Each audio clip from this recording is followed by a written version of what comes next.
Want to make a podcast? Spotify's got a platform that lets you make one super easily, then distribute it everywhere and earn money, all in one place for free. It's called Spotify for Podcasters, and here's how it works. Spotify for Podcasters lets you record and edit podcasts right from your phone or computer, so no matter what your setup is like, you can start creating today.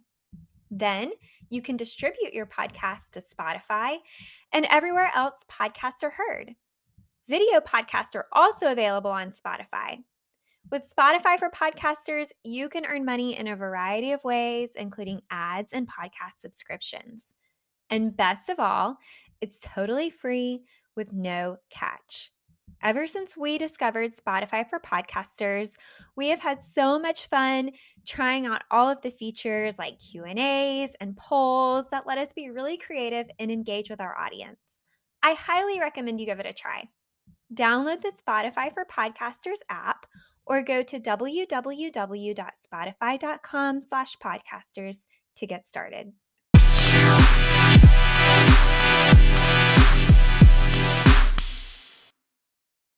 Hello and welcome back. Episode 29 of Podcast Royal. We have a jam-packed episode for you today. Randomly, there was tons of royal news this week, and I am so excited to welcome, drum roll please, royal expert Victoria Murphy to the show to take us inside the current exhibit at Kensington Palace, Royal Style in the Making. We have so much to talk about today, but first the royal rundown, and even before that, a look into what Jessica and I are into this week. So Jessica, what are you into this week and how in the world are you? Hey, I am doing great. I have kind of another funny one this week, I guess. So this week I am really into pressure washing. You're never going to find me liking fruits or home activities, but that is, again, so on brand for you. So I'm a little behind on it this year, but if listeners have not already checked this out, you can go on, different social media websites and look up pressure washing videos. And it's like a thing right now because it's so like therapeutic to watch these pressure washers like clean off these different areas. And anyway, I ended up getting one. My dad surprised me with a pressure washer, and I've been wanting to try it. And I pressure washed my walkway this weekend, and it was pretty fun. I will say pressure washing is therapeutic because you get to watch it all, like just it is in a very strange way very satisfying. I will admit that. I will. Okay, well, mine is not pressure washing, so I'm gonna I don't know if my picks are just really lame or if they're really cool. I'm not really sure what scale we're judging them on here, but if you like healthy food and home renovations and home projects, Jessica is your girl. If you like movies and television, then I guess I'm your girl. So mine this week is, I just watched this weekend Grace of Monaco with Nicole Kidman playing Grace Kelly. Have you seen that?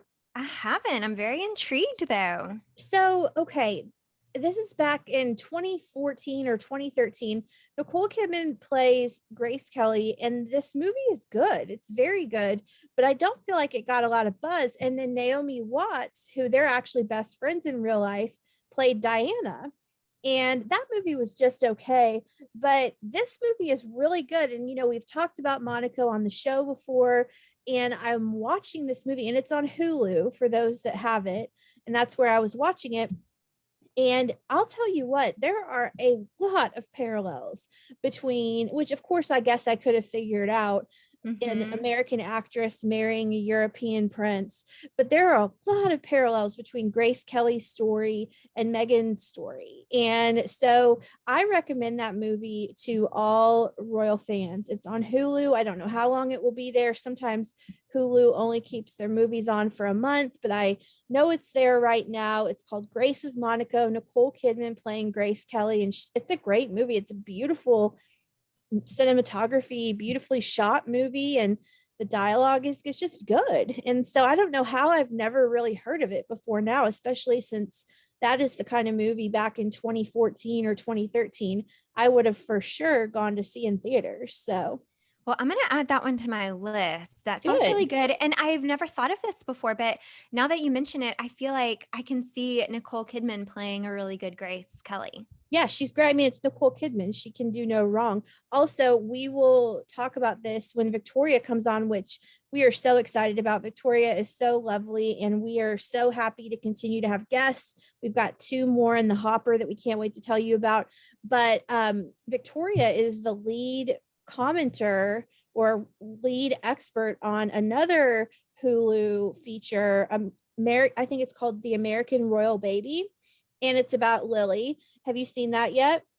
We were talking about this last week, actually. It's on my list too. I feel like I've been so busy lately. I have not been up on my Hulu and Netflix, so I'll You've have to been add that so one busy to. pressure washing that you haven't had time for the necessities in life like Hulu. So yeah, so add listeners if you love the Royals, which if you don't, then why on earth are you here? But add Grace of Monaco with Nicole Kidman, and then The American Royal Baby, which is an ABC News documentary. It's about 45 minutes long. And our guest today, Victoria Murphy, is on there with Omid Scobie, who else?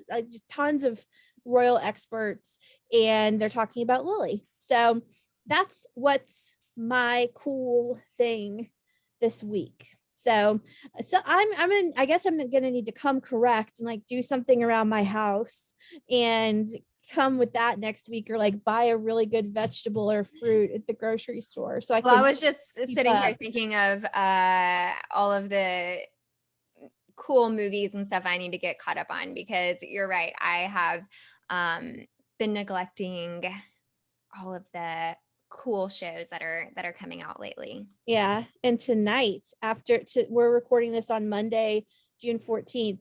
The Housewife and the Hustler is on Hulu, which is about Erica Jane, Real Housewives of Beverly Hills. And that's going to be my Monday night. So get ready, world. That's my Monday night. So, okay, we have way too much to talk about on the Royal Rundown to stay on Hulu. So, the Royals are back at work, and just as I like to see them in their element. So, of course, this weekend, if you are following along at all, the Queen has been busy, busy, busy. She welcomed world leaders to the G7 Economic Summit in Cornwall alongside Charles and Camilla and William and Kate. On Friday, Her Majesty hosted a reception at the Eden Project Environmental and Education site, and then headed off to a second party for the Big Lunch Initiative with Camilla and Kate, where Her Majesty cut a cake with a sword, as she absolutely should. Did you see that? Yes, I want to talk about this event for a second.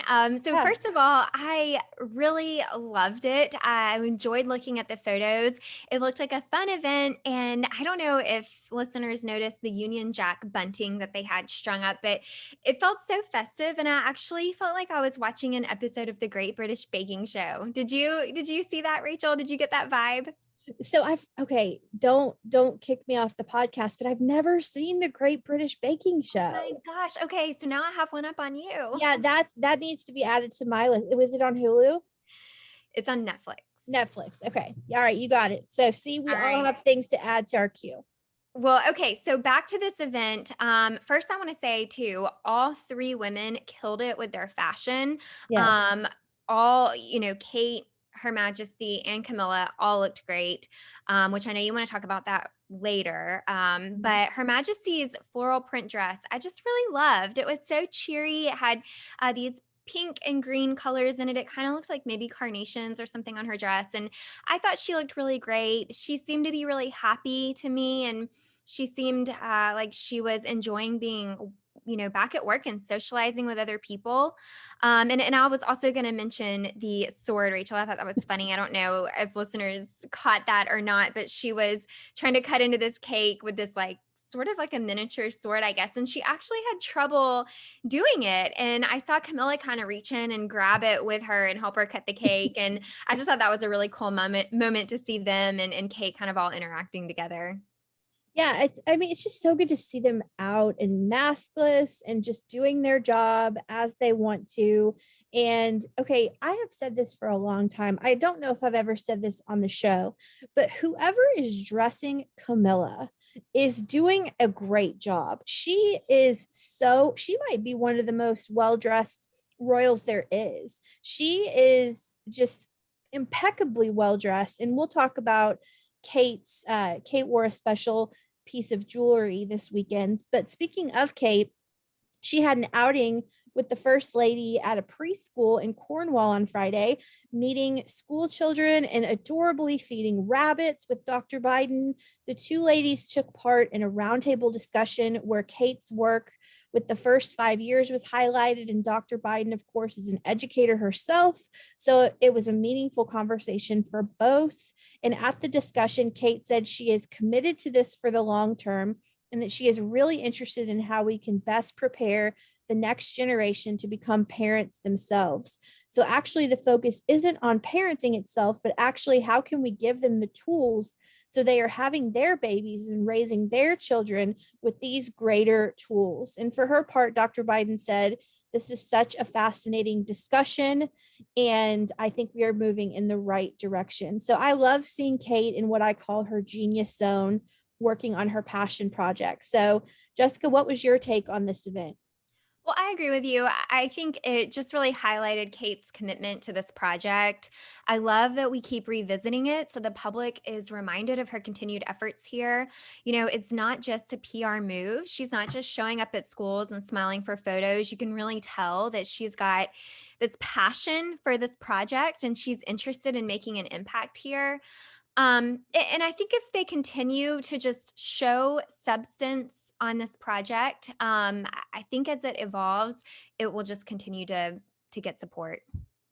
Yeah, and we're going to talk in a moment about what happened on Saturday. Kate and the First Lady released an op ed on CNN, but we'll get to that in a second. But at the roundtable, Kate was asked about Lilibet Diana, to which she replied, quote, I wish her all the very best. I can't wait to meet her because I haven't yet met her. So hopefully that will be soon. And she sounded very cheerful and optimistic.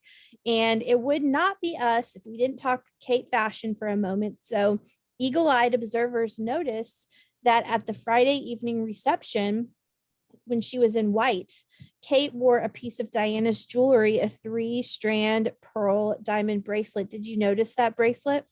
I did. And I was actually going to ask you if you had a favorite look of Kate's over this weekend, if there was a Ooh. dress you preferred I or. mean, that's tough because Kate is just killing it lately. I mean, that white dress moment was beautiful. The Alexander McQueen at the elementary school was beautiful. I mean, she's Kate. She's just so she just can't do any wrong. And Yeah, I loved it. What was your favorite?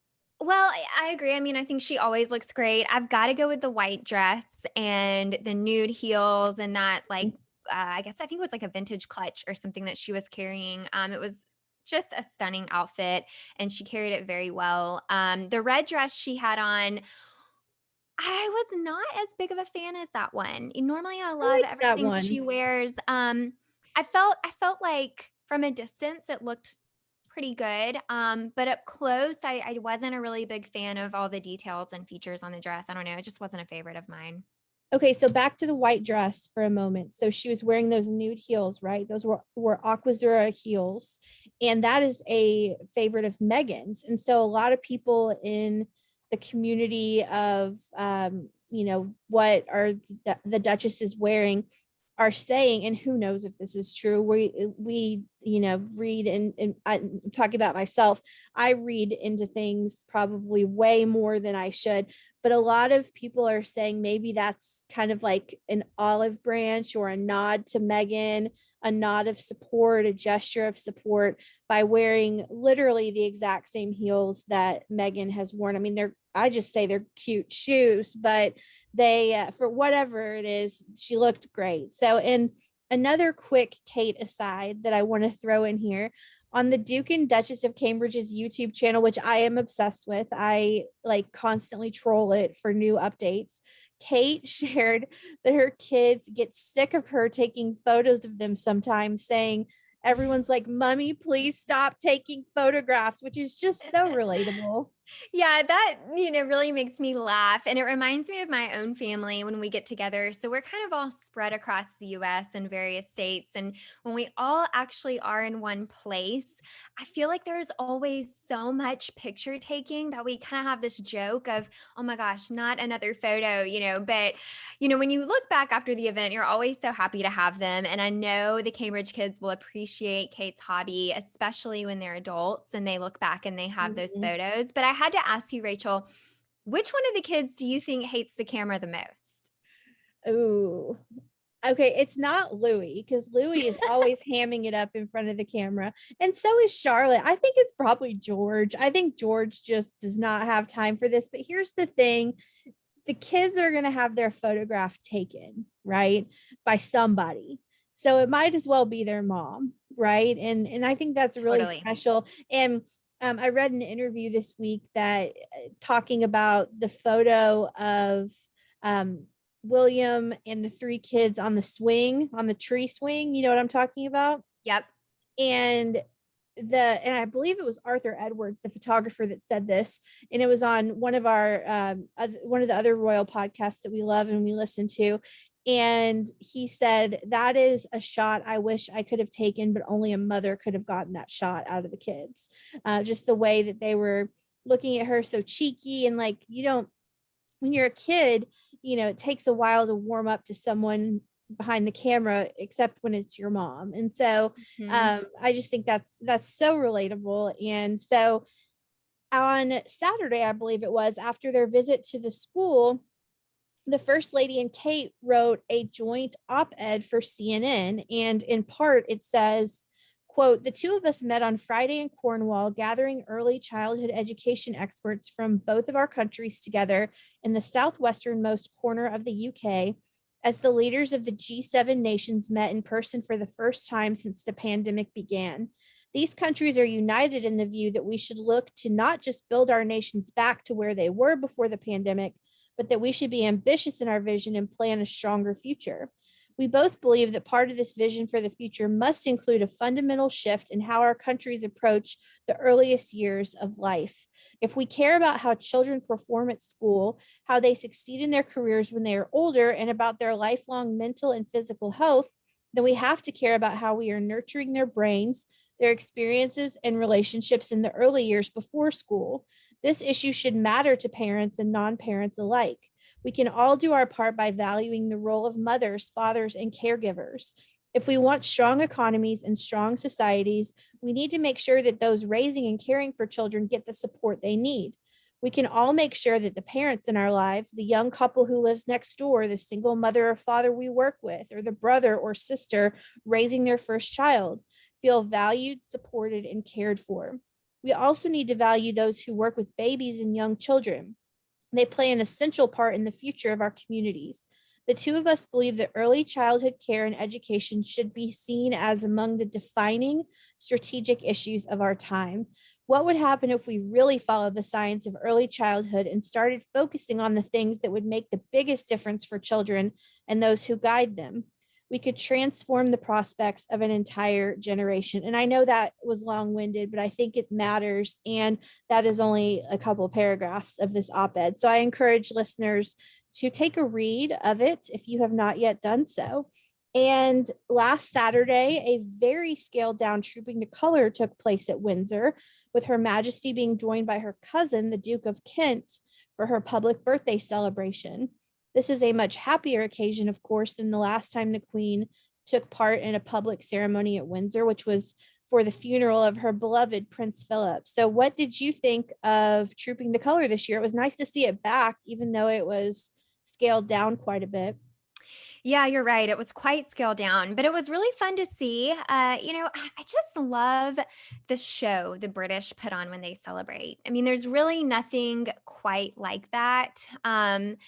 Windsor Castle is absolutely stunning. I've never been, I've only seen it on pictures and in TV, but I just think it's such a classic historical castle-y kind of building. It's like a Mhm. fairy tale sort of place. I loved seeing the guards and the Royal Horse Artillery. If listeners saw on the Instagram, they had these hats that they were wearing and they were riding their horses. And it just felt like, I don't know, like a knight in shining armor that Mm. you would see in a movie or something. It was really great. And then, we saw the fly past with the red, white, and blue colors kind of streaking across the sky. It was just a really kind of a fun, exciting, happy event, which I think gets everyone in good spirits. So for something scaled down, I thought it was quite the show. I love the fly pass. Like I get goosebumps and chills every single time. I love that so much. So the Queen was really busy this weekend. So then on Sunday, as we spoke about last week, the Queen hosted President Joe Biden and First Lady Dr. Joe Biden at Windsor for tea. The president and the first lady were both very complimentary of Her Majesty, and that is not shocking. And afterwards, President Biden spoke about how large Windsor is, saying, quote, "We could fit the White House in the courtyard," and adding that he invited the Queen to the White House, so hopefully she will take him up on the offer. So, Rachel, did you hear about the breach of protocol by Joe Biden? No, I did not. I saw this online and I had to mention it because we've talked about this kind of stuff on the podcast before. We often mention royal protocols and different rules listeners should know. So, if you don't know, listeners, there are a lot of little rules that you should study up on before you meet Her Majesty if you ever have that opportunity.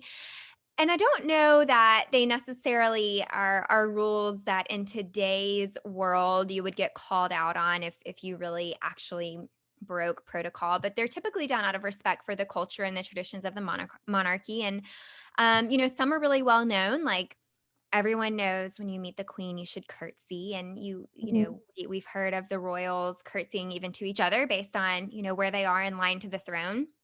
But apparently, Joe didn't take off his sunglasses when he greeted Her Oh my gosh, I Majesty. saw that. I thought that looked really strange, but I didn't know it was a breach of protocol.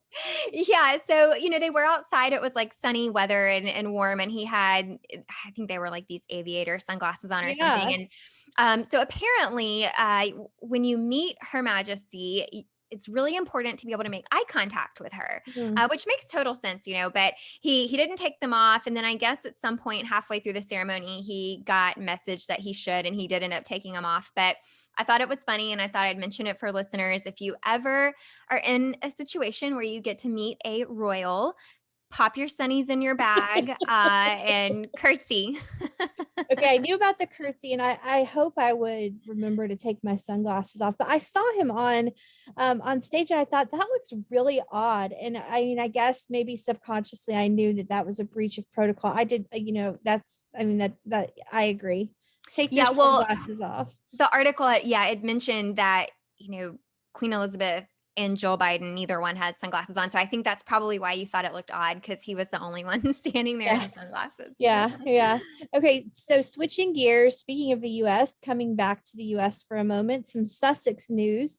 Meghan has donated 2,000 copies of her new children's book, The Bench, to schools, libraries, community centers, and nonprofit programs. And for his part, Harry announced this week that the Invictus Games, after being played in The Hague, Netherlands in 2022, will head to Dusseldorf, Germany in September 2023.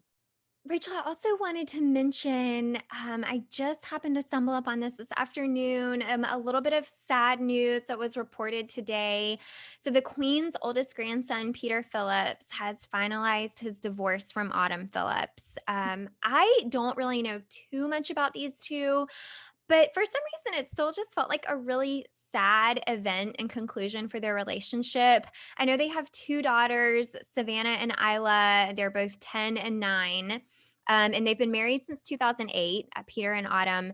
So they released a statement today, the couple did, and it said, Mr. Peter Phillips and Mrs. Autumn Phillips are pleased to be able to report that the financial aspects of their divorce have been resolved through agreement with terms of which have been approved and ordered by the High Court today. Whilst this is a sad day for Peter and Autumn, they continue to put the well being and upbringing of their daughters, Savannah and Isla, first and foremost. So, thinking of their little family today, I know that's probably tough for Peter, Autumn, and their girls. And it's always sad to get a report like that. Yeah, I hate to hear that. They separated in February 2020. So this has been going on for quite some time, nearly a year and a half. And Yeah. so I'm sure that it's a sad day, but they're also happy to just have the legal aspects of this behind them. And so we want to send all our best to them. We obviously hate to hear about any kind of split amongst any couple, let alone royal couples. So sending our best to them. That's a tough day. I'm a child of divorce, and so I know all too well that is hard for the girls. So just sending our love. So, but I do have happy news. I have happy news. So Yay. that's a bit of sad news. Here's some happy news for you. The Queen has a new puppy. So after the death of Fergus, which just honestly gutted me, it was just like, gosh, talk about kicking someone when they're down. But Her Majesty was given a new pup on June 10th on what would have been husband Philip's 100th birthday. So that's very sweet because obviously her family knew that that was going to be a tough day for her. And so, what better to make a tough day brighter than with a puppy? So we don't know the puppy's name yet, but we do know the puppy is 6 weeks old and is a gift from her son Andrew and granddaughters Beatrice and Eugenie. So Andrew will never rehab himself in my mind, but giving puppies is a nice gesture. And do we So, have confirmation that it's also a corgi or a corgi mix? I don't have that confirmation, but I'm willing to bet every dollar I have that it Yeah, is a corgi or that's what I was a thinking. dorgy or whatever they're called. Yeah. So, and the last piece of news for the royal rundown today is happy 39th birthday to Prince William on June 21st. That's next Monday. And next week, we'll share some interesting facts you might not know about our future king. So, anything else to add before we throw it to the lovely Victoria Murphy? No, I think this has been a really full royal rundown today. We've had so much to talk about. It really has. When we schedule guests, we never know if the news is going to be heavy or light. And it just happened to be really heavy this week. So, without further ado, let's head to our special guest today, Victoria Murphy, to get an inside look at the exhibit at KP featuring Diana's iconic wedding dress. In our wildest dreams, we are at Kensington Palace right now, taking in the Royal Style in the Making exhibit, which opened on June 3rd and runs until January 2nd, 2022, and examines the special relationship between fashion designer and royal client. And because we can't get there yet, we invited someone who has already been to the exhibit and who happens to be a royal expert. We are so happy to have Victoria Murphy on Podcast Royal today to tell us more about the exhibit and make us feel like we're there. Victoria, as many of you know, is one of the top royal commentators globally, and in April released the gorgeous book, The Queen, A Life in Pictures, which we recommend all listeners pick up a copy of. I saw Victoria front and center also on the new ABC News documentary, The American Royal Baby, which is on Hulu now. So Victoria, welcome to Podcast Royal. Hi there. Thank you for having me. It's so nice for you to be here with us today. Let's go ahead and jump right into these questions. So can you tell us how you became interested in the royals and really created a career of royal reporting? I was a journalist working at the Mirror when William and Kate became engaged. And at the time, they didn't have somebody who was dedicated to covering the royal family. But this was obviously a moment that was a huge explosion of interest in the royals and in this kind of new generation. And, until they became engaged, Kate had been very much sort of, in the background. She hadn't been working royal. She'd been sort of off limits, really. She hadn't been publicly part of the royal family. They've been very guarded about their privacy. And so this was a complete change because William and Kate were going to be working royals on the world stage. And this was a new chapter. So they wanted someone to be dedicated to doing this beat. And I was the person who kind of got that gig. And to be honest, at the time, I think I had very mixed feelings about it because I was very, aware that there was a lot of interest in this wedding. It was coming up in just a few months' time. It was a lot of pressure. there was that was kind of a negative side to it, but then I saw that it was also a massive opportunity, and I sort of haven't looked back really. I think it's, a lot of people will say this, a lot of people who cover the royals, sort of once you start doing it, I think it is a very difficult beat to walk away from, because it is so interesting, it's so exciting. For a journalist, it ticks so many of those boxes in terms of, you've got the kind of the glamour of the royals, and they can be sort of quite an entertaining showbizy style story at times, but then also, very serious, important part of our constitution over here politically. And you see that they can make it's such a big difference in so many ways with the work that they do. And I think once you've sort of seen that firsthand and experienced being at events alongside the work that they're doing, it's really interesting. It is really interesting. And I'm always learning new things. I did that book, The Queen of Life in Pictures, and there's so many things in it that I hadn't written about before, because I've been doing this for 10 years, but I was going back to look at the whole of the Queen's life and so many different facets of it, and all the different offshoots, like the crown jewels, for example, which don't come up regularly in reporting on a daily basis. So there's always more to learn. There is always more to learn. And, as we've seen, particularly in the last 2 years, but really the whole time I've been doing it, there's always so much happening as well. And we're going to ask you about the book more in a little bit, but a week ago today, the Royal Style in the Making exhibit opened at Kensington Palace. So tell us about it. I read your piece in Town and Country, and so I feel like I've been there, but let our listeners in on the exhibit. You walk in, and what do you see? Well, I think what was so lovely about this exhibition is the fact that it's the first one that we've had the opportunity to go and see in person since the pandemic. So I would regularly, as part of my job, go to the previews of the exhibitions that are coming up. But, we haven't been able to do that. And for Historic Royal Palaces, which is the charity who runs the public openings at Kensington Palace and other palaces, including Hampton Court, for example, it's been a terrible time. They've really struggled, like a lot of organizations have. And so for them to be able to put on this exhibition and to have people physically come and look at it and preview it, and now it's open, I think they were just so happy to be able to do that. I think what's really lovely about this exhibition is it's very intimate. It's quite small because it's not inside the main building of Kensington Palace, it's inside the Orangery.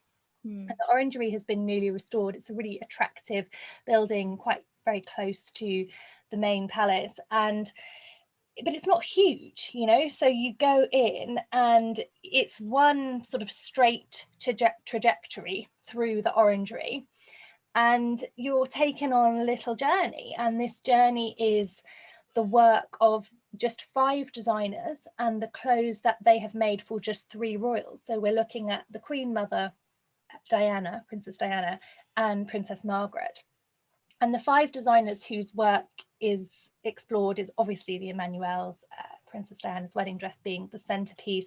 You've also got David Sassoon, who designed Princess Diana's going away outfit on her wedding day. And this is the first time that the wedding dress and the going away outfit have been on display at the same time. It's not the first time the wedding dress has been on display, obviously, but it is the first time that it's been on display at Kensington Palace since she died.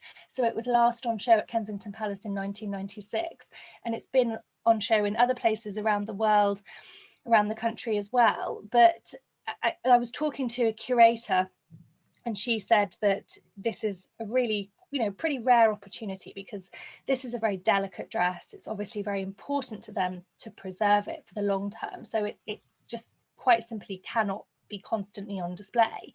It needs to have a break from the lights. It needs to have a break. So they've got it under quite low lighting. But people will be able to see it up close, and that's not something that you're going to be able to do anytime in the future. So this is really exciting, and it was amazing to see it, and I mean, I'm someone who, obviously I cover the royals, and but I wouldn't say that I you know, have a particular fascination or fondness for the fashion. I write about the fashion quite a lot, but it's not sort of an area that I consciously, specifically tap into because I love it, you know. I just, it's just part of my job. But to see that dress did feel very special. And you know, it's really interesting because you sort of approach it initially from behind. So you see the opening of the exhibition, which the first thing that you see when you go in is some prototypes of outfits that have been put together specifically for the exhibition. And then you walk round and you see the back of the dress. So the first thing that you see is the end of the train.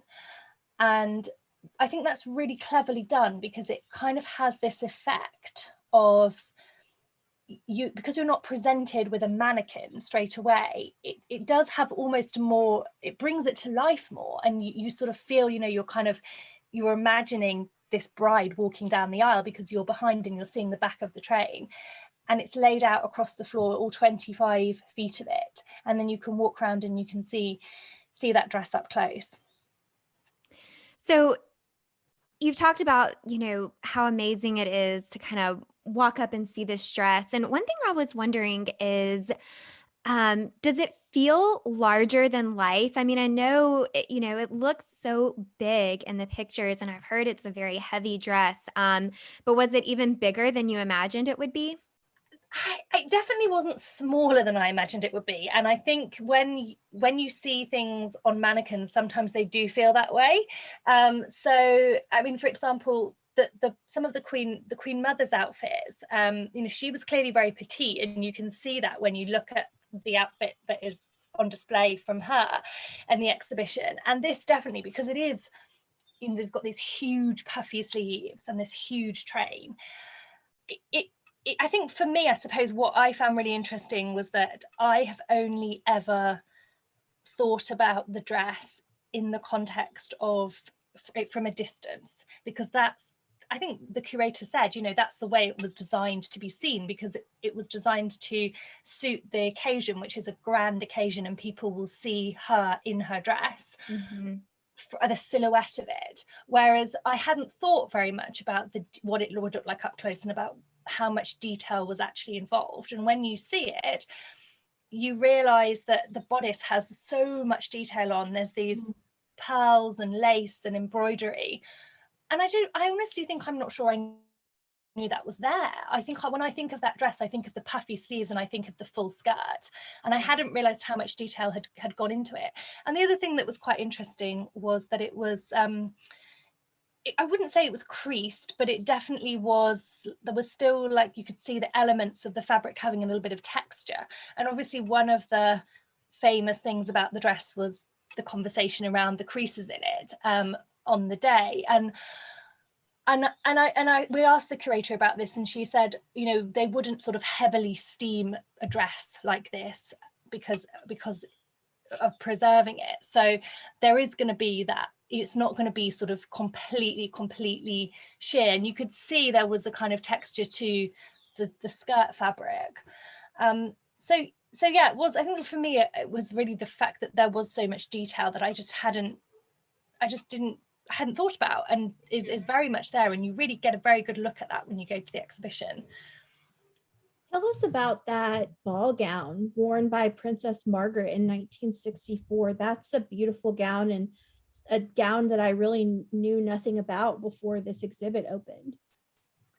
Yeah, exactly. So this is sort of the last thing that you see in the exhibition. And it's, you know, a really kind of striking dress, and it's what's interesting about it is because obviously she wore it in 1964, but it's not of the time. It's absolutely not at all a 60s dress. It's the Georgian style dress, and it's very theatrical. And it's interesting that it's been included because it was designed by a theatrical designer, Oliver Messel, who I have to say I was not particularly familiar with. And as I've said, you know, fashion is not sort of my conscious like obsession, royal fashion, but most of the big name designers who designed all the time for the royals, obviously I've heard of them and written about them because of the job I do. And so I thought it was an interesting inclusion. And I suppose it's a reminder really that the royals, you know, there is this element of theatricalness about what they do in a lot of cases, and they attend events and they are the star attraction at these events, and sometimes that calls, you know, for an incredibly grand dress, and that's very much what this dress is. I've read a little bit about there being fabric swatches as part of the exhibition, and notes to designers. And I'm wondering if, as you looked through all of these parts of the exhibition, if there was anything that really stood out to you the most or was most memorable to you. So I think one of the things that people will really like to see is, once you've looked at the dress, there's a sort of case next to it which has a lot more behind the scenes information about how the dress was put together. And there's sketches, there's bits of fabric. There's also, in the section about her going away dress, there's also letters from Diana to designer David Sassoon, who designed her going away dress, and kind of things like that, that I think will make people perhaps feel a bit more connected to the process, which is what the exhibition is supposed to be about. It's supposed to be about the process.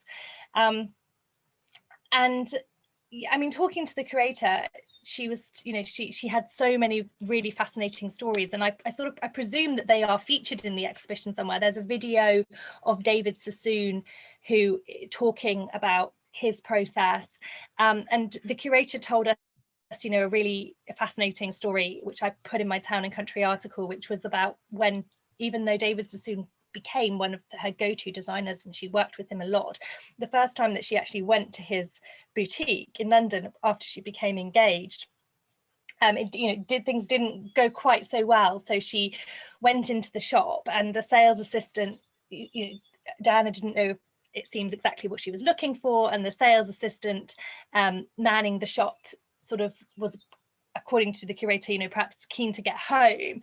And she said to Diana, why don't you go down to Harrods, and they'll probably have something that's more what you're after. And so Diana did, and then it turned out that she wore that outfit for her official engagement photograph. So obviously, you know, a very frustrating situation, I imagine, for any designer to be in. But kind of, you know, bits of information like that, as I said, even though I've done this job for a long time, there's just so many stories out there. There's so much behind the scenes information. And I think for people who are interested in the behind the scenes information about the fashion, this is exactly the kind of exhibition where you're going to, you know, you're going to pick up lots and lots of interesting stuff. I've got to find a way to get to Kensington Palace because this is so in my wheelhouse and right up my alley. I am just like salivating over here over every detail, Victoria, that you're giving us. So I know when I read the description of the exhibit on the website, it said that the exhibition would include some surprises for visitors. So did anything you saw surprise you? Interesting question. I sort of want to say yes, because that feels like I should say yes, but I suppose I think it was what I expected, but I expected it to be good, and it was, and I expected it to have lots of detail, lots of information, and it did. And there was lots of things that I hadn't known before. I didn't know, for example, that there was a piece of Queen Mary's lace that was sewn into Diana's wedding dress. I didn't know that the designer who designed the Queen Mother's coronation gown that she wore in 1937, Madame Handley Seymour, is not someone that I was particularly familiar with. And so that was really interesting, because obviously we all know Norman Hartnell, who designed the Queen's coronation dress and who was a very, very famous designer. But there are so many people out there and so many interesting designers and designs out there that just introducing me to things that I hadn't seen before. So I'm sure that even if people know a lot about the royals, and even if they know a lot about royal fashion, I still feel that it feels like there's always more to discover, as we've said, in covering this area. And there's definitely something special just about seeing it in person. Yeah, I think so. And I think that's it, because as I said, the curator said this won't be a frequent thing. And obviously the dress is on loan from William and Harry. It belongs to the brothers now. And it's normally kept, I was told, at Windsor Castle, in storage in Windsor Castle. And so this idea as well, I suppose, you could say it's quite poignant really, because it's on display at Kensington Palace for the first time since her death, which means that it's the first time that the brothers have loaned it to Kensington Palace for the exhibition. And it's at a time when they're obviously, that they are, there's been significant disagreements between those brothers, but clearly on decisions like this, they're still capable of being very united when it comes to things like this. So I think we just don't know when it's going to be when you're going to be able to see it again. And I think there is something special about it being back at Kensington Palace, which of course was her home, and at a time when we are talking about her, we are remembering her, because we've got the anniversary, what would have been her 60th birthday coming up. We're expecting a statue to be unveiled very close to this exhibition in the gardens. And so I think it's just, if you can go and see it and you're interested, then why on earth would you not take this opportunity to go and see that dress in this location at this time? All right, our last question for you, Victoria, is this. Tell us more about your book, The Queen, A Life in Pictures. What inspired you to write it? Well, I mean, it's a book that Town and Country very much wanted to produce, and I think it's a really nice time to be doing a book about the Queen. Obviously, we know that she's in the twilight of her reign. We've got no idea how long her reign will be, but we've had a long time already passed, and there's certainly less than that to go. And I think with the Platinum Jubilee coming up next year, obviously the first monarch to reach 70 years, there's so much to say. There's so much to say about her. And I think sort of chronicling her life, but in a way that also allows you to look at her role and everything that comes with that, as well as the person that she is. And those two things have become very much intertwined. And so I came up with sort of 10 thematic chapters, and they are a mixture really of the things that she does in her official position, her role, her responsibilities. And it was really important to me to be able to, throughout the book, convey the magnitude of her position, what she does, her position within the Commonwealth, all of the different responsibilities that she has, as well as all the places that she's been and all the things that she's done. And then I also wanted to look at her as a person and the things that she loves, and her dogs and her horses and her family life. And so, I really like to think that we did that. And I really like to think that we absolutely covered everything, which was it was to get everything in there and to make sure that every element of her reign is explored in some way. But I think, I think it's just so, she's just seen and done so much. And I think I really wanted to make sure that we conveyed that balance of moments throughout her life visually. Well, it's a stunning book, and all of our listeners should absolutely get a copy. Victoria, thank you so much for being on the program today. We appreciate your time, and thank you for the insight into the exhibition.